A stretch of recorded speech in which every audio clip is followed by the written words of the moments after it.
Downtown Atlanta could define the power of Georgia lawmakers. Fulton County District Attorney Fani Willis is challenging a subpoena issued by a special committee of state senators. Atlanta News First political reporter Doug Reardon is live tonight outside of the So, Doug, this showdown could decide who has to listen to who in all this.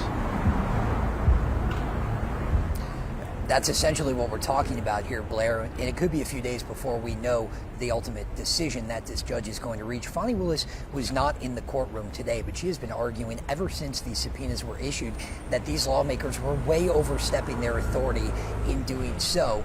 Her attorney, former Georgia Governor Roy Barnes, was in there arguing today that only both houses of the General Assembly can issue subpoenas, not any one committee. Now, if a judge finds in favor of senators, Willis would likely have to testify before them about her relationship with the top prosecutor on the election indictment.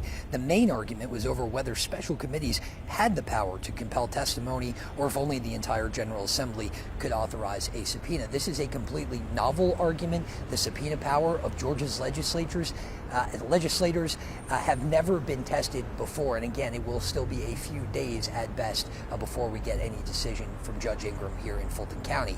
From downtown Atlanta, Doug Reardon, Atlanta News First.